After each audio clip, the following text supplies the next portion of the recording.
So what happened on July 13th, 2024? Do you remember? And what did he say when he stood up? Fight. And what happens when you fight? Win.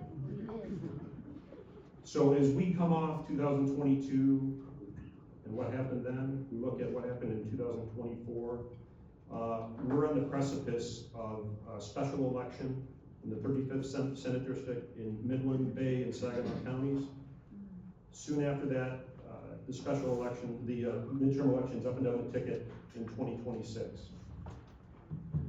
The fighting that was exemplified in this cycle needs to be built upon. I think President Trump's win is a fulcrum for our success, not only in that special election, but in the midterm elections. So in order to fight, and win, what has to happen? The Michigan, money. Among other things. So the Michigan Republican Party, you saw some really great things happen a number of years ago, probably about a generation ago. In the late 90s until the early 2000s, and some successes scored after that. But it was a very professionally, publicly facing organization. It was a very professionally run organization internally. And it's sad to see coming from a precinct delegate first in 1988 and to see that robustness kind of wither away to what it is now. I think some footings have been poured, some pilings have been sank to build upon for the special in the 35th district, but also the midterm. It needs to be rebuilt on those footings and pilings, and in order to do that, you have to start in the front office with an application of best business practices, transparency, market-based engagements with vendors as they're necessary to provide the engagement with the grassroots, the counties, the districts, as it needs to happen in a very serious fashion. I think technologies have not been deployed when it comes to both fundraising and grassroots engagement to the scale that they need to be. So I think we have some weaponry that has not been deployed that we keep on the shelf.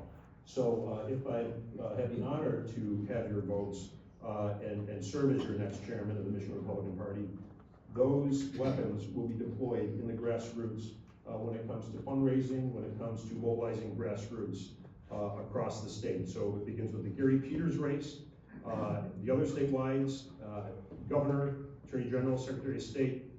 Hopefully we'll have a tight Senate after the special race and we can claim majority. We have a majority in the House, and then everything down ticket from there, including a possible pickup in the congressional delegation. So it's very interesting. You see people running scared. You see Senator Peters. What happened days before the election? He was following Republican talking points within days of each other. He was crying about the FBI and the CIA not coming to Capitol Hill to testify. What happens days after that? He follows Republican talking points, tapping right in both of these instances, and he condemns President Biden for pardoning his son Hunter. You look at Mayor Mike Duggan, who, hearing footsteps also like Senator Peters, tax right and is now running as an independent for governor. I think those are great indicators of the potential to win in 2026 because they're hearing footsteps, and I think there's going to be a chaotic Democratic primary. And with the right candidates that have to be fielded, which is another part of the job as chairman, to help provide the necessary support, I think wins could be had. So building on the sound business practices of a front office operation, I think it's imperative to scale the contact and the tools available to you in the grassroots, whether it's technology or databases, where there's continuity of governance and access to databases help. I think a very nimble communications operation is key.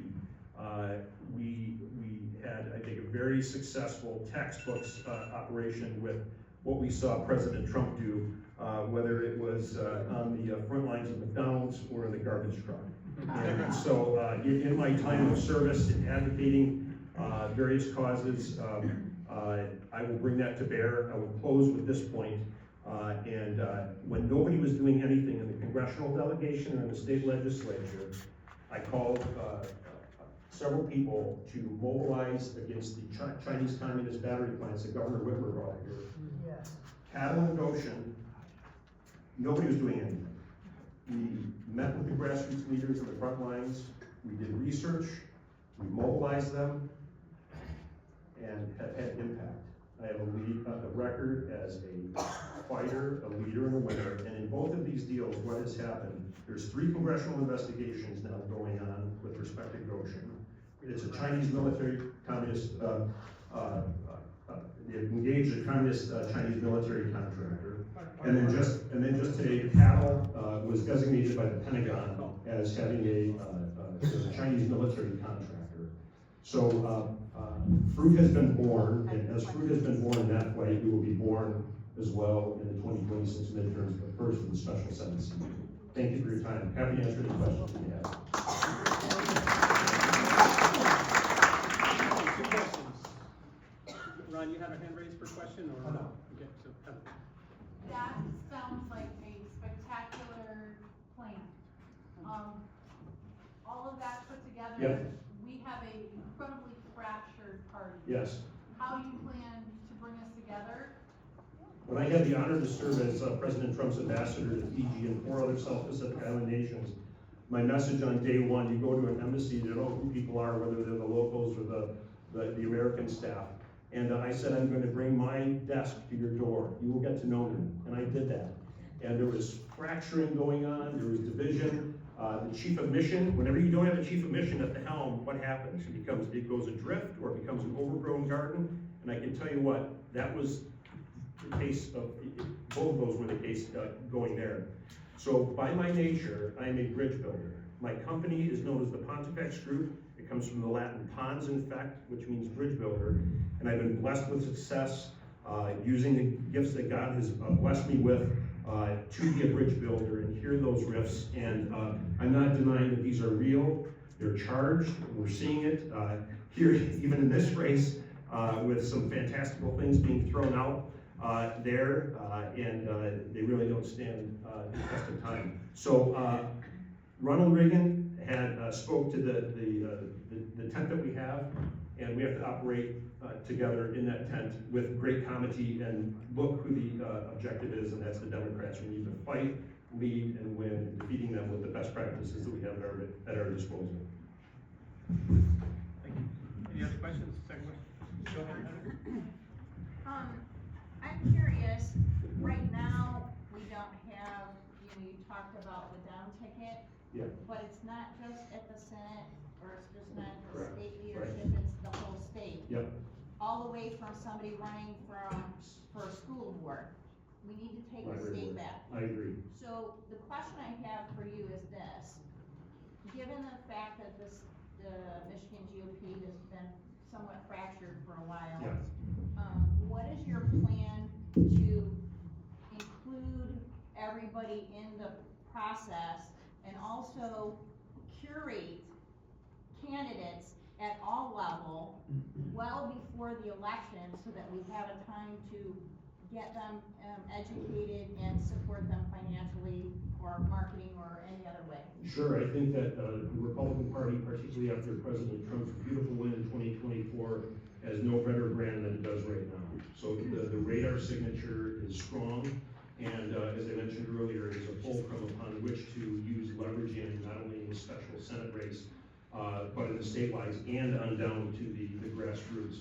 I think, again, missed opportunities in cycle over cycle over cycle have been missed in not getting into these races. So, I mean, obviously, we can't involve ourselves in primaries, but we involve ourselves in the general election against the Democrats, which is imperative.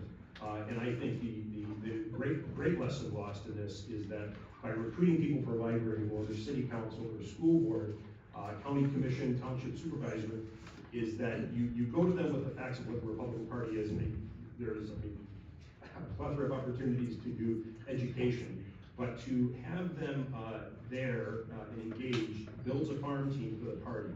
So that makes the job easier for future chairman, because you have these people who will have fought, bled, and gathered scars for fighting for those principles, and soon enough you've seen it in many other instances how they then climb climb up the ladder, so to speak, and for higher office over the years. But it really, again, building on, expanding that footprint that President Trump created, whether it's rank and file laborers or any number of the beautiful ethnic groups that he expanded, I think it's a great opportunity, and I'm quite optimistic for our chances in the midterm in 30% district in 2026 beyond.